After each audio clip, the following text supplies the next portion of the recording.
Hello wise வணக்கம் மக்களே. Big பாஸோட டே 37 episode தாங்க போடுறாங்க. எடுத்த உடனே வந்துட்டு பாட்டு போடுறாங்க. பாண்டியன் நாட்டு கொடியின் மேலே அந்த சாங் போடுறாங்க. எல்லாருமே சந்தோஷமாக டான்ஸ் ஆடிட்டுருக்காங்க. இங்கே ஒரு பக்கம் சமைச்சிட்ருக்குறாங்க. அப்போது திவாகர் வந்துட்டு பாருக்கிட்ட, அதாவது இவர் சபரிக்கிட்ட கேட்டுட்ருக்காங்க, எதுக்கு வந்துட்டு ரம்யா இங்கேயே இருக்கிறாங்க, நீங்கள் கிச்சனில் வந்துட்டு இப்படி சேஞ்ச் பண்ணிகிட்டே இருந்தால் எப்படி, அவங்க வந்து எப்போ பாரு இங்கேயே இருக்காங்களே, ஆனால் அவங்க கிச்சன் டீமும் இல்லையே அப்படின்ற மாதிரி சொல்லி கேட்டுட்ருக்குறாங்க. அதுக்கு வந்துட்டு ரம்யா வந்து, அதாவது இவங்க சபரி வந்து சொல்கிறாங்க, அவங்க தான் ஹெல்ப்பரு, அப்பப்போ ஹெல்ப் பண்ணுவாங்க, அதுக்காக தான் போட்டிருக்கோம், இந்த மாதிரி பண்ணவே தேவையில்லையே, ரெகுலராக ஒருத்தரை போட்டுடலாம்ல அப்படின்ற மாதிரி சொல்லி பேசிகிட்டு இருக்காங்க. இதை கனி வந்துட்டு ரம்யா கிட்ட போட்டு கொடுத்துட்றாங்க. என்கிட்ட வந்து எல்லோரும் நீ எதுக்கு இங்கே நின்றுட்டுருக்க, நீ கிச்சனுக்கு வராதன்ற மாதிரி சொல்லிடுறாங்க. அதை கேட்டுக்கிட்டு ரம்யா வந்துட்டு, யார் இது சொன்னது, யாராக இருந்தாலும் தைரியம் இருந்தால் என்கிட்ட மூஞ்சிக்கு நேராக கேளுங்கன்ற மாதிரி அங்கேயே சொல்கிறாங்க. அங்கேயே திவாகர் சாப்பிட்டுட்டு இருப்பாரு, கண்டுக்காத மாதிரி உட்காந்துருக்கிறாரு. அப்புறம் கார்டனில் போயிட்டு வியானா, சுபிக்ஷா, ரம்யா, இவங்க எல்லாருமே ஒன்றா உட்காந்துட்ருப்பாங்க. அப்போ வந்துட்டு யார் இது சொன்னது, நீ சொன்னியான்னு கேட்டுட்ருக்காங்க. நாங்கள் யாரும் சொல்லலை, நான் ஒன்று இந்த இடத்துல சொல்லாமல் வேணாமான்னு எனக்கு தெரியல அப்படின்னு சுபிக்ஷா சொல்கிறாங்க. எனக்கு யாரெல்லாம் கேட்டாங்கன்னு தெரியாது, ஆனால் நான் பார்க்கும்போது திவாகர் தான் கேட்டுட்டு இருந்தாருன்னு சொல்கிறாங்க. ஓ சரி சரி, நான் பார்த்துக்கிறேன் அப்படின்ற மாதிரி இது பண்ணிடுறாங்க. அதுக்கப்புறம் எல்லோரும் பெட்ரூமில் உட்காந்துட்ருக்காங்க. ஹாலு இதுவெல்லாம் வந்துட்டு திரையில் மூடி இருக்குது. எல்லோரும் ஒரு பக்கம் விளையாடிட்டு இது பண்ணிகிட்ருக்குறாங்க. அப்போ எஃப்ஜி வந்துட்டு திவாகர் மாதிரி பண்ணி காமிச்சிட்ருக்காரு. அந்த தர்பூசணி பழ சீனெல்லாம் பண்ணி காமிச்சு செம்ம ஃபன்னாக போயிட்டுருக்குது. திவாகர் ஒரு பக்கம் சிரிப்பு காமிக்கிறதுக்காக அவர் எஃப்ஜே மாதிரி பண்ணிகிட்ருக்கிறாரு. மாறி மாறி பண்ணிகிட்ருக்காங்க. எஃப்ஜே வந்துட்டு திவாகர் மாதிரி பண்ணுறதை பார்த்து எல்லாருமே சிரின்னு சிரிச்சிட்ருக்குறாங்க. அது முடிஞ்ச கையோட ரம்யா வந்துட்டு, யார் சொன்னது சபரி உங்ககிட்ட, நான் வந்து இங்கே கிச்சன்லேயே நின்றுட்டுருக்கேன், நீங்கள் ஹெல்ப்பராக போட்டனால தான் நாங்கள் நின்றுட்டுருக்கேன், அது ஏன் என்கிட்ட வந்து கேட்காம வந்துட்டு பின்னாடி கேட்டுட்ருக்காங்க, யார் கேட்டது அப்படின்ற மாதிரி சொல்லிகிட்ருக்க. நான் சொல்கிறேன், என்கிட்ட கேட்டது திவாகர் அண்ணன் தான் அப்படின்ற மாதிரி சொல்கிறாங்க. ஏன் உங்களுக்கு என்ன பிரச்சனை, அங்கே நின்றுட்டு இருந்தால் அவர் ஹெல்ப்பராக போட்டிருக்காரு நிற்க வைக்கிறாங்க, எனக்கு இதெல்லாம் பிடிக்கவே இல்லை, நீங்கள் என்னை முதல்ல வந்துட்டு ஹெல்ப்பர்னு கேட்டு வந்துட்டு என்னை போட்டிங்களா, நீங்களா உங்கள் இஷ்டத்துக்கு பண்ணிட்டீங்க, எனக்கு ஹெல்ப்பராக இருக்கிறதுக்கெல்லாம் பிடிக்கல, எனக்கு இஷ்டம் இல்லை அப்படின்னு சொல்கிறாங்க. ஏங்க இதில் என்ன கேட்டு பண்ண வேண்டியது இருக்குது ரம்யா, இதில் போய் என்ன இருக்குது, நான் எல்லாரையும் பிரித்தா அந்த மாதிரி உங்களுக்கும் இது பண்ணி போட்டேன் அப்படின்ற மாதிரி சொல்கிறாரு. ஆனாலும் ரம்யா ஓவராக சீன் போடுறத பார்த்து சபரி வேறு வழி இல்லாமல், ஐயோ வேறு வழி இல்லைடா, நம்ம சரண்டர் ஆயிடணும்னு சொல்லிட்டு, சரி சாரி என் தப்பு தான், ஹெல்ப்பராக போட்டது தப்பு, ஹெல்ப்பருன்ற வார்த்தை யூஸ் பண்ணியிருக்கக்கூடாது நான் அப்படின்ற மாதிரி சொல்கிறாங்க. அப்புறமா கனி, நீங்கள் வந்து ஏன் வந்து யாரோ ஒருத்தர் கேட்டாங்கன்னு சொல்கிறீங்க, அது திவாகர்னு சொல்லியிருக்க வேண்டானன்ற மாதிரி சொல்லி கேட்குறாங்க ரம்யா. நானும் சாரி கேட்டிருக்கேன், நான் அந்த இடத்துல எப்படி சொல்கிறதுன்னு யோசிச்சுட்டு தான் சொல்லாமட்டேன்ற மாதிரி சொல்லியிருக்காங்க. யாராக இருந்தாலும் என் மூஞ்சிக்கு நேராக பேசுங்க, பின்னாடி பேசுறதெல்லாம் பிடிக்காது இப்படி அப்படின்னு சீனை போட்டுட்ருக்காங்க ரம்யா.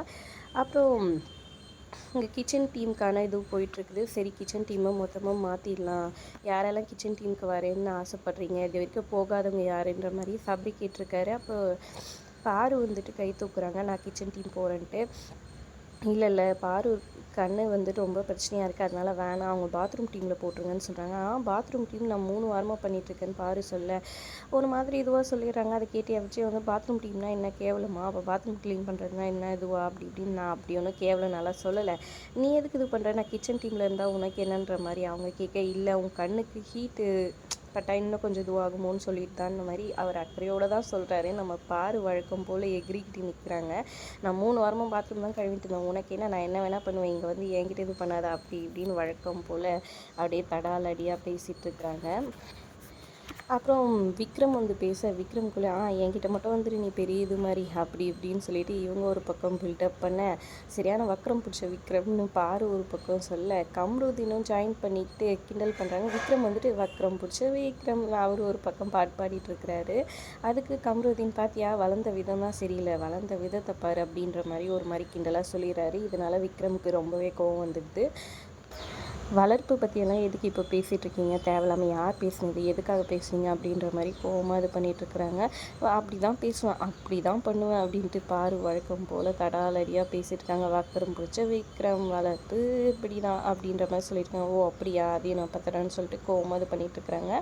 அப்புறம் சபரி வந்து நடுவில் இவங்க பிரச்சனையை வந்துட்டு விடுங்க, சண்டை போடாதீங்கன்னு சொல்ல, பிரஜனும் சாண்ட்ராவும் ரொம்பவே கோவமாயிடுறாங்க. இப்போ எதுக்கு நீங்கள் வந்து தடுத்து நிறுத்துறீங்க, இவ்வளோ நேரம் எங்கே போனீங்க ரம்யா பேசும்போது இது பண்ணும் போதெல்லாம், இப்போ மட்டும் வந்து தடுக்கிறீங்க?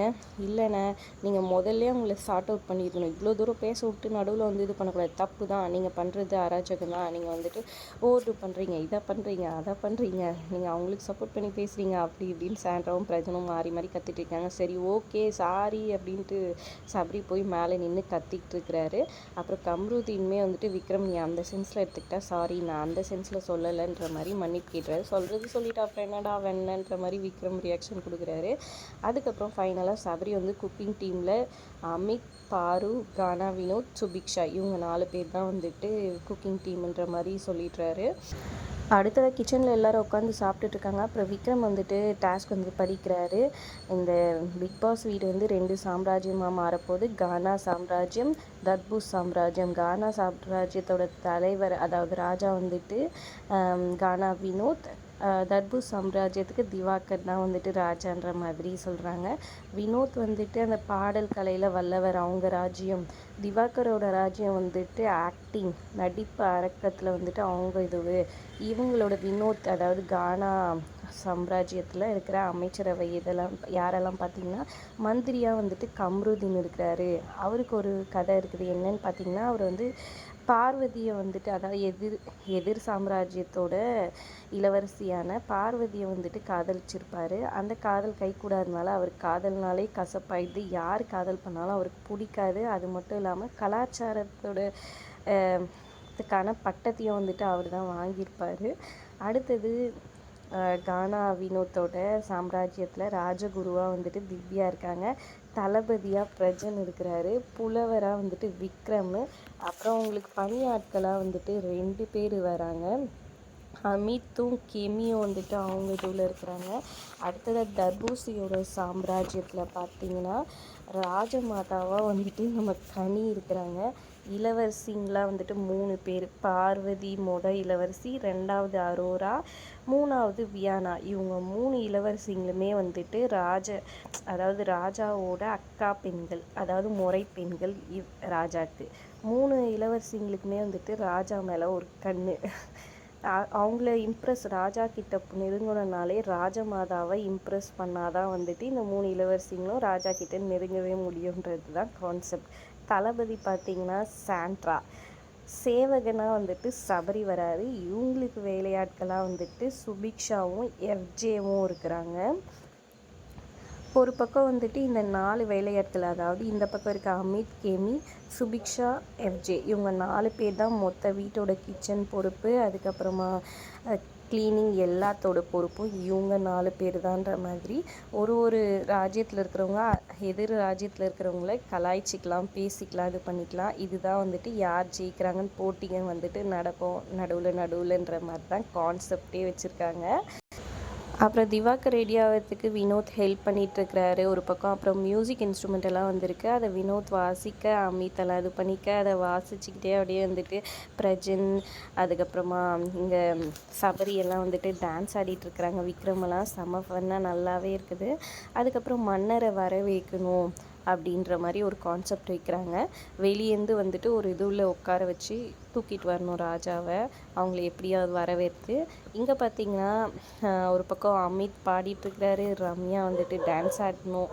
ஏன்னா வந்துட்டு ரம்யா தான் வந்துட்டு ஆடல் பாடல் அந்த இதுக்கான டீமில் இருக்கிறாங்க. அதாவது இங்கே கானா டீமில் இருக்கிறாங்க அவங்க ஒரு பக்கம். அதுக்கப்புறம் வந்துட்டு இங்கே கானா டீம் வந்துட்டு பாடிக்கிட்டே வந்துட்டு அவங்க ராஜாவை கூட்டிகிட்டு வராங்க. இந்த பக்கம் வந்துட்டு நடிப்பரக்கன் டீம்லேருந்து அவங்களும் ஒரு மாதிரி கோஷம் போட்டுக்கிட்டு ராஜாவை வந்துட்டு தூக்கிட்டு வராங்க. செம்ம ஃபண்டாக இருக்குது. அதுக்கப்புறம் இங்கே வந்துட்டு எஃப்ஜே வந்துட்டு ஏதோ கலாய்ச்சி எதிர் டீமை பேச அதுக்கு திவ்யா வந்து சூப்பராக ஒரு கவுண்டர் கொடுக்குறாங்க. ஃபஸ்ட்டு வந்துட்டு உங்கள் மன்னரோட மீசையை ஒழுங்காக ஒட்டுங்க, அப்புறம் வந்து பேசலாம் அப்படின்ற மாதிரி செம்மையாக கலாய்ச்சி விட்டுறாங்க.